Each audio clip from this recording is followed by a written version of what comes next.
जय हिंद साथियों। स्वागत है आप सभी का हमारे YouTube चैनल ज्ञान आरबीएल में। साथियों को पता है यूपी ट्रिपल एससी लेखपाल की परीक्षा तिथि 31 जुलाई। दोस्तों आपका एडमिट कार्ड भी आ चुका है, तो इसके लिए हमने क्विक रिवीजन सीरीज चलाई है।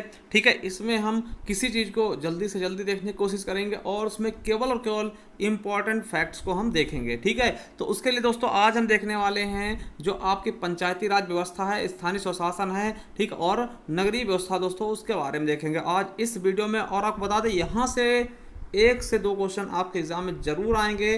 ठीक है, तो चलिए शुरू करते हैं। उसके पहले एक बार बता दूं आपको, आप जाइए प्लेलिस्ट पे, आपको मिल जाएगा यूपी लेखपाल 2022 क्विक रिवीजन। ठीक, इसको देख लीजिएगा, इसमें छोटी छोटी वीडियो हैं, आपके लिए बहुत ज़्यादा फायदा करेंगी। ठीक है, और उत्तर प्रदेश करंट अफेयर की क्लासेस दोस्तों आप जरूर देखिएगा। हमने करंट अफेयर की क्लासेस लगभग दोस्तों 120 क्वेश्चन करवाने वाले हैं, तो ये 2-3 पार्ट हमने बना दिए, तो इनको जरूर देख लीजिएगा। ठीक है, और अगर पेट की तैयारी करते हैं, पेट की भी तैयारी आप हमारे चैनल से कर सकते हैं, बाकी आपकी इच्छा। मगर आप अगर लेखपाल की तैयारी कर रहे हैं तो इन 2 सीरीजों को जरूर देखिएगा। चलिए शुरू करते हैं वीडियो को।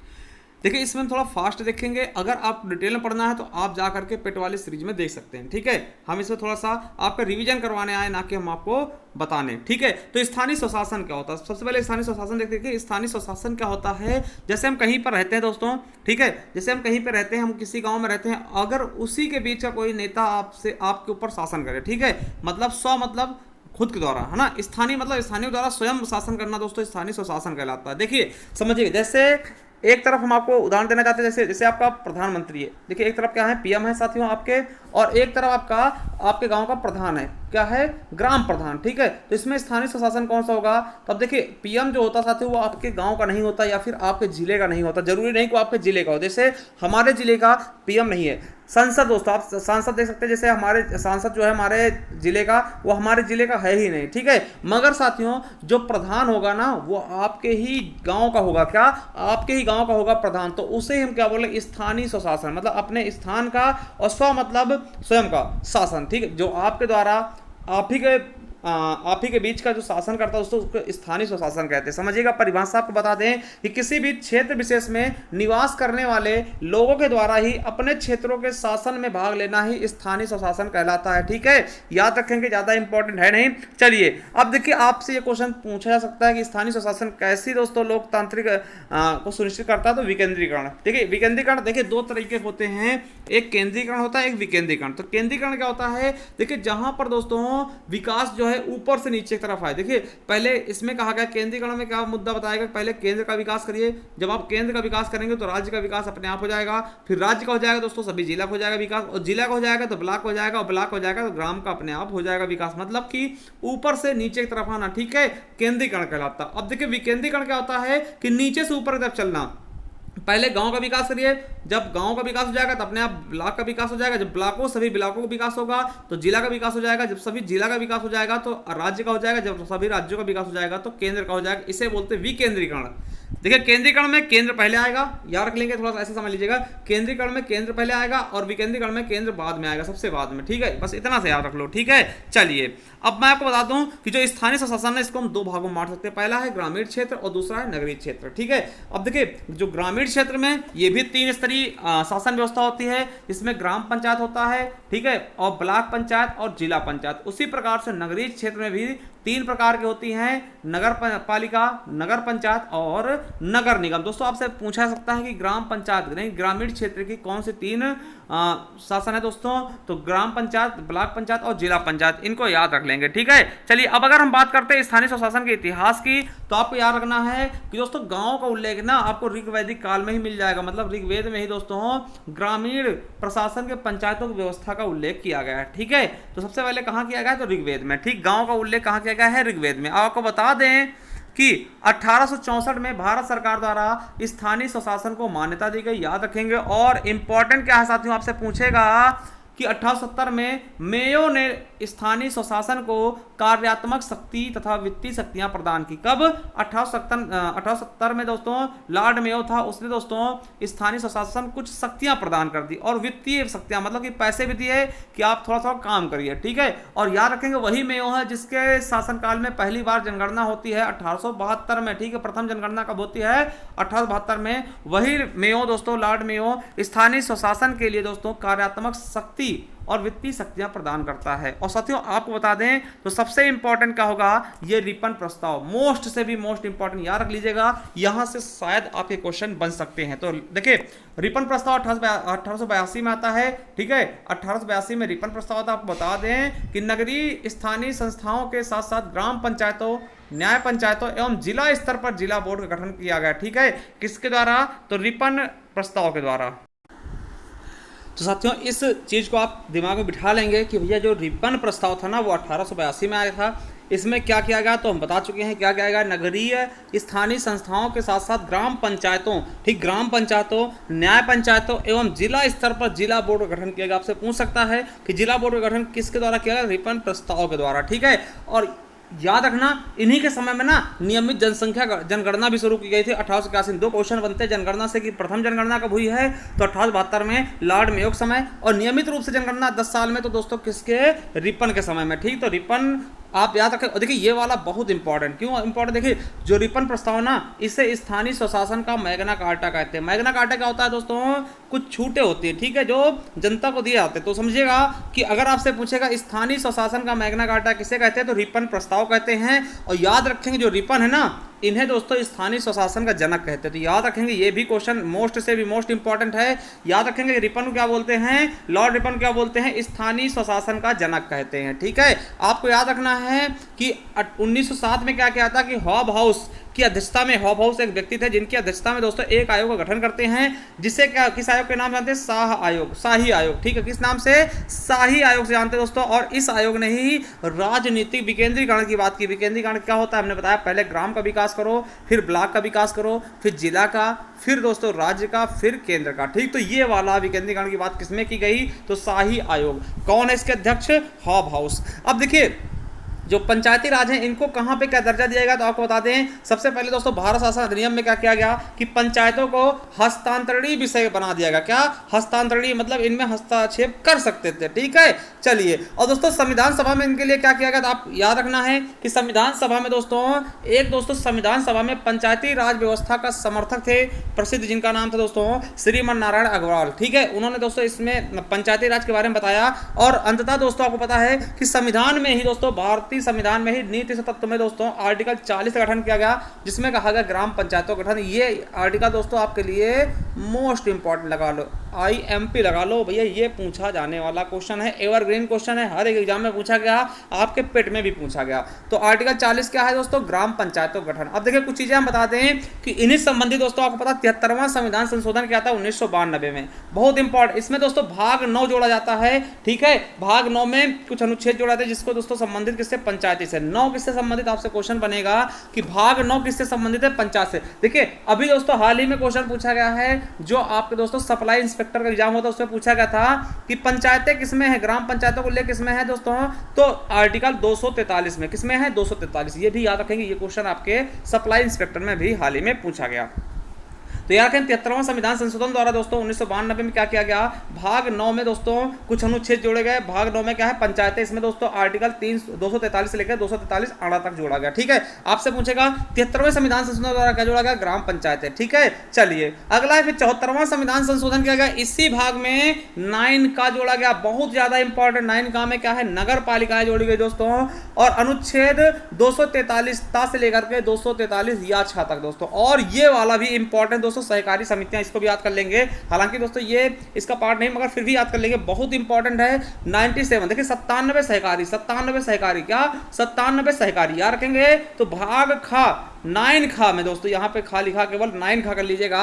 भाग 9 के खा में सहकारी समितियां जोड़ी गई, जो कि आर्टिकल 243 याजा है ना। देखिए छा पे खत्म हो तो याजा से लेकर के 243 या ना तक गया है, ठीक है। याद रखेंगे मोस्ट इंपॉर्टेंट है तीनों, ठीक है। दोबारा बता दें 73वें संविधान संशोधन द्वारा पंचायतें जोड़ी गई, ग्राम पंचायतें, ठीक है, भाग 9 में। और 9 का कब जोड़ा गया, तो 74वें संविधान संशोधन द्वारा 9 का जोड़ा गया, नगर पालिकाएं। और 97 द्वारा क्या जोड़ा गया साथियों, 2011 में 97 से सहकारी समितियां। देखिए 97 7 से 97 7 से सहकारी समितियां याद रहेंगे। चलिए अब साथियों ये वाला मोस्ट इंपॉर्टेंट आपके बीएड में पूछा क्वेश्चन। साथियों आपको बता दें कि गांव के विकास के लिए नेहरू जी ने दोस्तों कब 2 अक्टूबर 1952 को सामुदायिक विकास कार्यक्रम की शुरुआत की। ठीक है, ये मोस्ट इंपॉर्टेंट है, लगा लीजिएगा। इंपॉर्टेंट दोस्तों अभी हाल ही में पूछा गया यूपी बीएड एंट्रेंस एग्जाम की परीक्षा में। ठीक है, पूछा क्या गया था कि सामुदायिक विकास कार्यक्रम की शुरुआत कब की गई, तो 2 अक्टूबर 1952 में दोस्तों।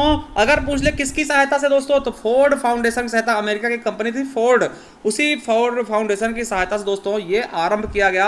कब, 2 अक्टूबर 1952। मोस्ट इंपॉर्टेंट डेट देखिए, महात्मा गांधी के जन्म दिवस को याद रख लेंगे 2 अक्टूबर और 1952। ठीक है, 1952 याद रखना। इस दिन दोस्तों सामुदायिक विकास कार्यक्रम की शुरुआत की गई, क्वेश्चन पूछा गया है। याद रखा कि आपसे पूछ सकता है कि सामुदायिक विकास कार्यक्रम का पहला स्थापित कार्यक्रम कौन सा था, तो राष्ट्रीय प्रसार सेवा था, जो कि 1 साल बाद शुरू किया था 1953 में। ठीक है, और दोस्तों ये जो सामुदायिक विकास कार्यक्रम चलाया गया ना, ये असफल रहे।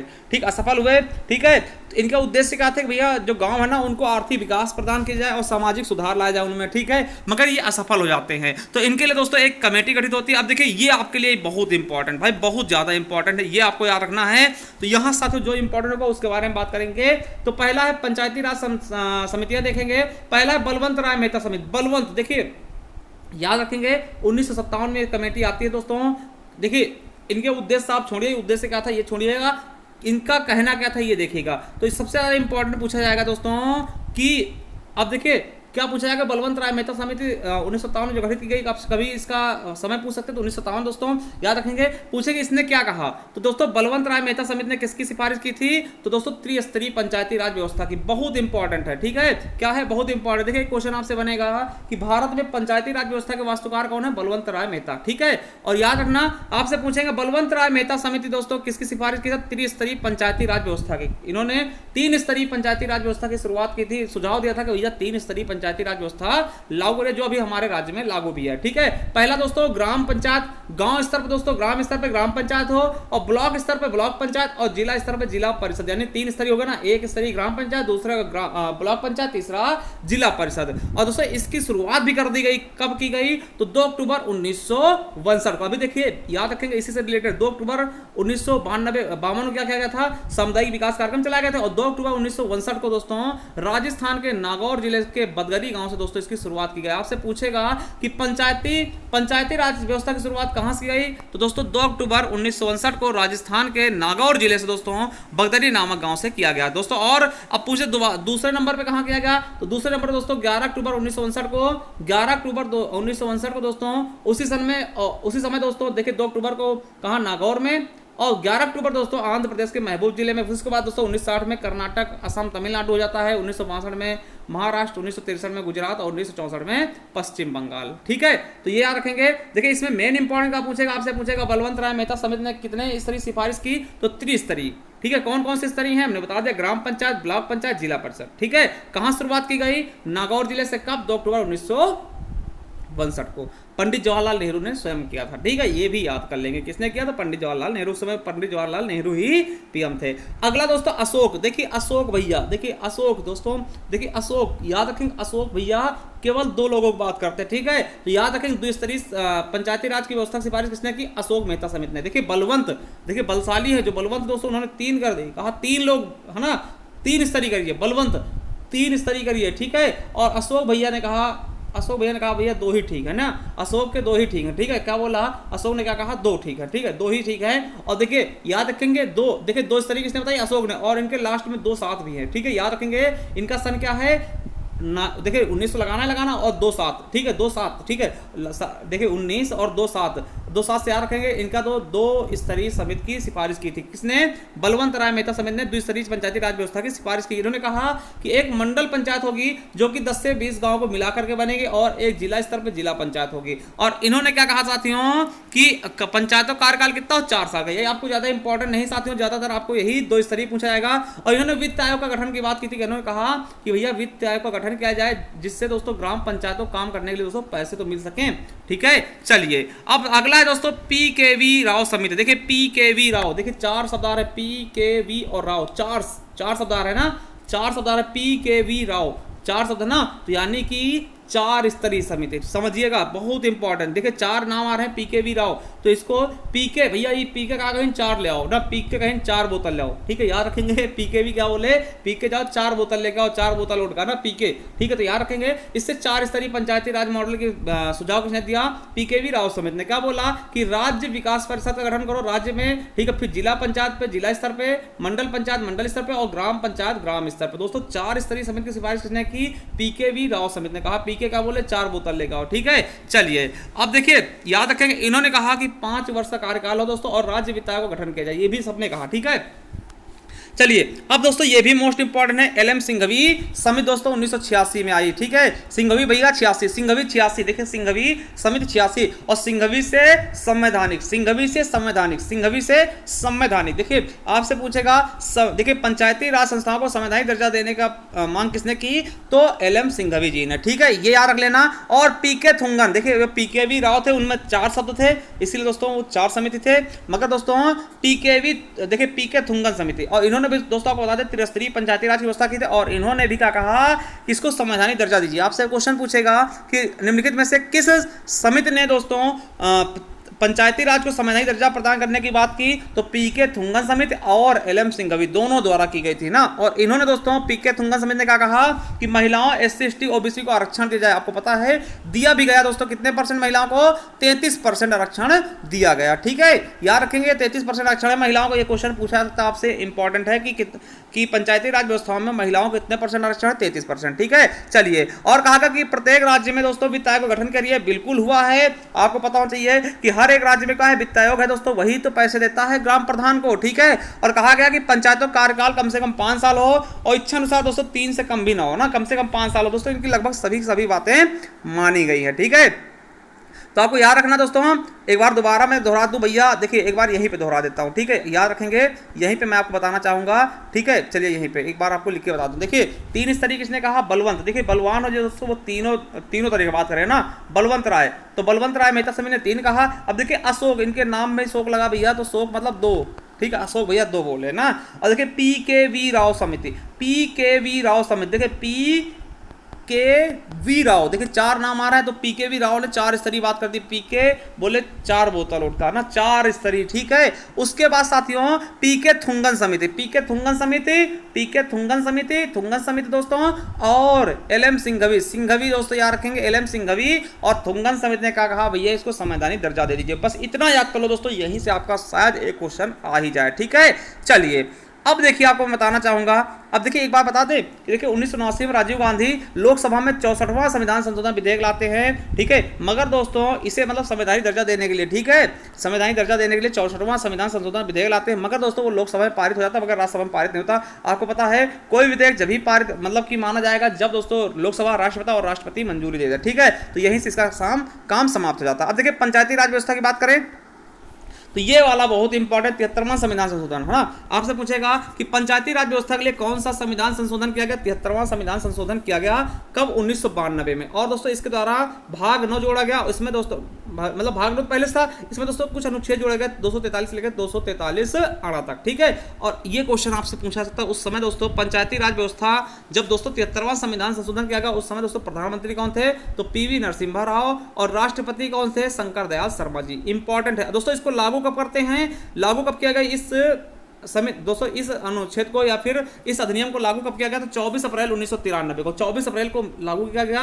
इसीलिए प्रतिवर्ष दोस्तों 24 अप्रैल को हम पंचायती राज दिवस मनाते हैं, ठीक है, क्या मनाते हैं, पंचायती राज दिवस मनाते हैं। और आपको बता दें कि पंचायतों को काम करने के लिए दोस्तों, आपको बता दें कि पंचायतों को काम करने के लिए, ठीक है, देखिए इस संविधान से पंचायती राज को संवैधानिक दर्जा दिया गया। और बता दें इसके दोस्तों संविधान में 11वीं अनुसूची जोड़ी गई।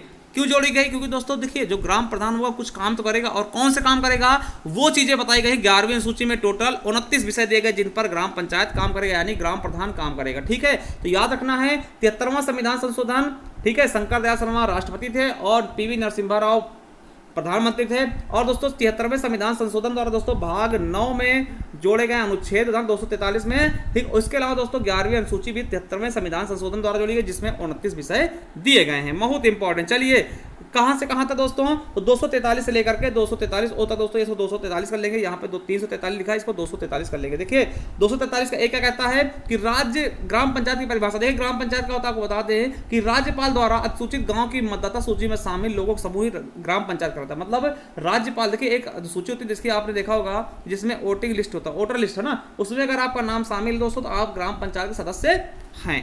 ठीक है, देखिए जो चीज इंपॉर्टेंट होगा वो बता देंगे। देखिए हाँ ये याद रखेंगे 243 का डी, इसमें दोस्तों डी मतलब क्या है दोस्तों, डी में क्या महिला SC ST को आरक्षण की बात की गई, कितने परसेंट, 33%। ठीक है, कहा गया कि ग्राम पंचायत दोस्तों महिला SC ST को दोस्तों क्या देना पड़ेगा, आरक्षण देना पड़ेगा। डी मतलब देना पड़ेगा, क्या देना पड़ेगा, आरक्षण। ठीक है, डी मतलब देना पड़ेगा, याद रखेंगे 243 डी क्या कहता है कि देना पड़ेगा, क्या देना पड़ेगा, आरक्षण, कितना, 33%। ठीक है, चलिए और ई में दोस्तों क्या है, कार्यकाल। आपको बता दें कि कहा गया पंचायतों कार्यकाल कितना होगा, प्रथम बैठक से 5 वर्ष। और आपको याद रखना है एफ में दोस्तों क्या कहा गया, इसका दोस्तों एफ में क्या बताएगा कि इसकी योग्यताएं क्या होंगी ना, मतलब कि कितने साल का व्यक्ति प्रधान के चुनाव लड़ सकता है, ग्राम पंचायत चुनाव लड़ सकता है, पंचायत के चुनाव लड़ सकता है दोस्तों कितना, तो कम से कम 21 साल का व्यक्ति हो दोस्तों वो ग्राम पंचायत का प्रधान बन सकता है। ठीक है, जी में दोस्तों क्या है, तो जी में दोस्तों दिए गए इसकी शक्तियां, जी में क्या है, शक्तियां दोस्तों, आप जी में याद रखेंगे, जी में क्या है, शक्तियां दी गई हैं। कहां,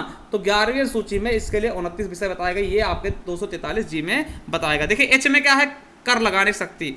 कोई भी देखिए आपको पता है ग्राम प्रधान भी कर लगाता है, चाहे मेला बाजार आदि में थोड़ा बहुत कर लगा लेता है। ठीक है, और दोस्तों ये इंपॉर्टेंट 243 का आई, आई में क्या कहा गया है, आई में इनकम, मतलब इनकम कैसे होगी दोस्तों, ग्राम पंचायत को इनकम कौन देगा, पैसे कौन देगा ना, इसे आई से आके इनकम, इनकम कौन देगा, पैसे कौन देगा काम करने के लिए, तो उसीलिए बताया गया है कि पंचायतों के हेतु दोस्तों वित्त आयोग, राज्य वित्त आयोग का गठन कौन करेगा, तो प्रत्येक 5 वर्ष की समाप्ति पर दोस्तों कौन करेगा, राज्य वित्त आयोग का गठन कौन करेगा, राज्यपाल। ठीक है, आपसे पूछेगा कि राज्य वित्त आयोग का गठन कौन करता, तो राज्यपाल करता दोस्तों, कितने सालों में, 5 साल में। ठीक है, चलिए अब उसके बाद साथियों याद रखना 243 के पंचायतों के चुनाव के बारे में बताया गया था, चुनाव कौन कराएगा, राज्य निर्वाचन आयोग इसका दोस्तों चुनाव करवाता है। और राज्य निर्वाचन आयोग का जो प्रमुख होता है दोस्तों, यानी निर्वाचन आयुक्त होता है, उसकी नियुक्ति कौन करता है, राज्यपाल करता है। ठीक है, अब आपको बता दें राज्य निर्वाचन आयोग के दोस्तों प्रमुख 2 काम होते हैं, पहला पंचायतों की मतदाता सूची तैयार करना और दूसरा दोस्तों चुनावों का संचालन करना। मतलब कि जो आप देखते हैं ना कि आपका नाम आया है वोटर लिस्ट में नहीं आया,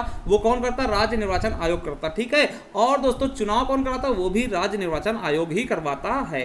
ठीक है, चलिए अब दोस्तों देखते हैं कि विभिन्न राज्यों की पंचायती राज संस्था दोस्तों कहां पे कौन से कितने लेवल की पंचायती राज संस्था है। ठीक है, देखिए पहला दोस्तों एक स्तरीय पंचायती राज व्यवस्था कहां कहां है, तो दोस्तों जहां पे केवल ग्राम, देखिए एक स्तरीय में क्या है, केवल ग्राम पंचायत है, केरल, जम्मू कश्मीर, त्रिपुरा, मणिपुर और सिक्किम। आपसे पूछेगा सिक्किम में कैसी पंचायती व्यवस्था है, 1 स्तरीय। ठीक है, वहां पे केवल, जैसे अपने यहाँ 3 स्तरीय ना, वैसे वहां पे 1 स्तरीय। अब देखिए 2 स्तरीय पंचायती व्यवस्था कहां है दोस्तों, असम, उड़ीसा, मध्य प्रदेश, कर्नाटक, हरियाणा। आपसे देखिए, आपसे मैं क्वेश्चन करता हूं 2 स्तरीय किसने सिफारिश की थी, तो अशोक भैया ने, किसने कहा था, अशोक ने कहा था 2 स्तरीय। तो याद रखेंगे 2 स्तरीय पंचायती राज व्यवस्था की सिफारिश किसने की, अशोक मेहता समिति ने। दोस्तों ये क्वेश्चन आपके एग्जाम में यूपी ट्रिपल पेट में पूछा गया। ठीक है, अब देखिए 3 स्तरीय पंचायती राज व्यवस्था, देखिए अपने उत्तर प्रदेश में क्या 3 स्तरीय, ग्राम पंचायत, पंचायत समिति और जिला परिषद। दोस्तों अब देखिए इसकी सिफारिश किसने की थी, 3 स्तरीय की, तो बलवंत राय मेहता। देखिए बलवंत भैया ने 3 स्तरीय कही थी ना, कहां कहां है, उत्तर प्रदेश, बिहार, महाराष्ट्र, आंध्र प्रदेश, हिमाचल प्रदेश, पंजाब, गुजरात, तमिलनाडु, राजस्थान में क्या है, 3 स्तरीय पंचायती राज व्यवस्था है। ठीक है, और सिफारिश किसने की, बलवंत राय मेहता समिति ने दोस्तों। ठीक है, और 4 स्तरीय दोस्तों, 4 स्तरीय कहां है, बंगाल में। दोस्तों आपको पता होना चाहिए, ग्राम पंचायत एक होगा, दूसरा अंचल समिति, अंचल पंचायत, आंचलिक पंचायत, जिला परिषद। दोस्तों ये 4 स्तरीय, और किसने कही थी, 4 बोतल लोड का पीके है ना, पीके किसने की, PKV राव समिति ने, PKV राव समिति द्वारा दोस्तों 4 स्तरीय पंचायती राज की व्यवस्था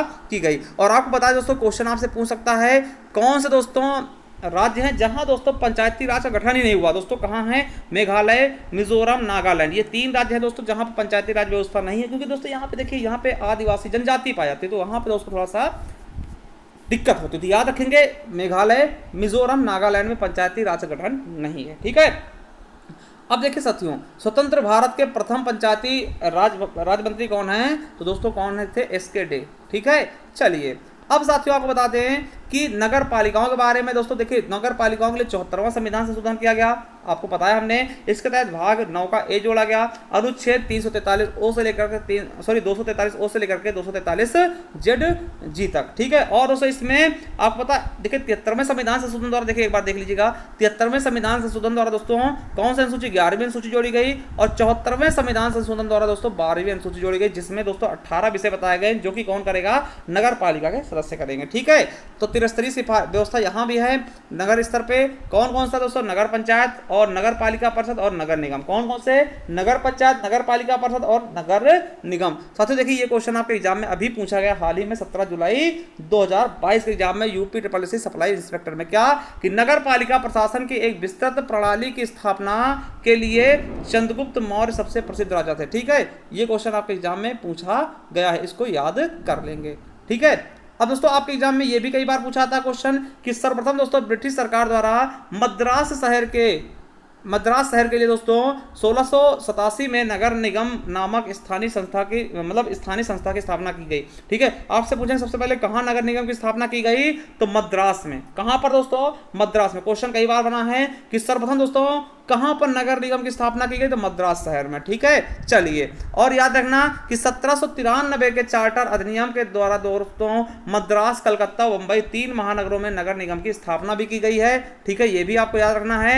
और देखिए भारत शासन अधिनियम 1919 के तहत दोस्तों नगरीय प्रशासन के संबंध में स्पष्ट प्रावधान किया गया था कि इसी अधिनियम के तहत दोस्तों नेहरू, सरदार पटेल जी, लालजी टंडन दोस्तों सभी नेताओं ने नगर पालिकाओं में प्रवेश भी लिया था मेरे साथियों, ठीक है। तो दोस्तों ये हो गई आज की ये हमारी वीडियो। कैसी लगी कमेंट बॉक्स में कमेंट करके जाइएगा। और मैं आपको बता दूं हमारी करंट अफेयर यूपी की भी आ रही दोस्तों, उसे भी आप देखिएगा क्योंकि दोस्तों बहुत ज़्यादा इंपॉर्टेंट होगी। और आपको बता दें एक बार जाइए हमारे प्ले लिस्ट पर, जैसे आप साथी जो आएंगे प्ले लिस्ट पर आपको मिलेगा एक ये प्ले लिस्ट देखिए यूपी लेखपाल 2022 क्विक रिवीजन। इस पे आप जाइए दोस्तों, बहुत ही बेहतरीन ढंग से हमने दोस्तों छोटे समय में और छोटी वीडियो करके दोस्तों आपको बहुत ही जल्दी से समझाने की कोशिश की, एक बार देख लीजिएगा। और करंट अफेयर की एक क्लास दोस्तों इसको देख लीजिएगा, आप ये 2 प्ले लिस्ट देख लीजिएगा, बहुत ज़्यादा फायदा आपको मिलने वाला है। चलिए साथियों कैसी लगी एक कमेंट बॉक्स में कमेंट जरूर करिएगा। थैंक यू, धन्यवाद। मिलते हैं किसी नेक्स्ट वीडियो, तब तक के लिए जय हिंद, जय भारत, वंदे मातरम।